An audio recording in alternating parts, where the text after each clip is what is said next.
नमस्कार शेतकरी बांधवांनो, MH लाईव्ह हवामान ह्या चॅनलमध्ये आपल्या सर्वांचं स्वागत आहे। म्हणजेच महाराष्ट्र लाईव्ह हवामान ह्या चॅनलमध्ये सर्व शेतकरी बांधवांचं सहर्ष स्वागत आहे। तर आज आपण ह्या व्हिडिओच्या माध्यमातून सर्व शेतकरी बांधवांना सांगू इच्छितो की मालदीव ह्या विभागामध्ये समुद्राच्या जो हा पट्टा तयार झालेला आहे तो अति ढगांची गर्दी असल्यामुळे आणि वातावरणामध्ये बदल झाल्यामुळे हा शक्यतो महाराष्ट्र दिशेने पुढील दिवसामध्ये येईल का नाही याचा हवामान विभागाने लक्ष वेधून घेतलेला आहे। तरी आपण बघू शकता की हा खूप ढगांच्या गर्दीचा जो पट्टा आहे तो पुढील काही तासामध्ये ह्याचं महाराष्ट्राकडे आगमन होण्याची शक्यता नाकारता येत नाही। तरी हवामान विभागाचं पूर्ण लक्ष लागून राहिलेलं आहे।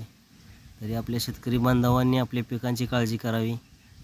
ज्यांचं पीक काढणी झालेलं असेल त्यांनी मळणी करून आपली पिके आपल्या घरामध्ये नेणं गरजेचं आहे।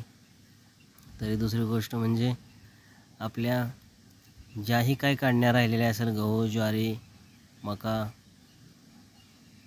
तर ते काढून सुरक्षितपणे आपल्या घराकडे पोच करणं गरजेचं आहे। तशाच फळबागा आहेत त्यांचंही नियोजन करणं हे गरजेचं आहे। तर हवामानामध्ये मोठा बदल झालेला दिसत आहे, आपण बघू शकता। कारण जो मालदीवचा भाग आहे तो भाग ढगांनी पूर्ण व्यापलेला आहे आणि त्या अनुषंगाने महाराष्ट्रावर काय परिणाम होईल ह्याकडे हवामान विभागाचं लक्ष लागून राहिलेलं आहे। तरी सर्वप्रथम आपण बघू शकता की हा जो पट्टा आहे हा पूर्ण ढगाने व्यापलेला आहे आणि त्यामुळं वातावरणामध्ये बदल झालेला आहे। तरी सर्व शेतकरी बांधवांनी आपल्या पिकाची काळजी घेणं गरजेचं आहे आणि आपली पिकं सुखरूप आपल्या घराकडे घेऊन जाणं गरजेचं आहे।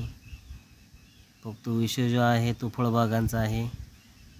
तर ज्या फळबागा काढणीसाठी आलेल्या असेल त्या काढून घेणं गरजेचं आहे।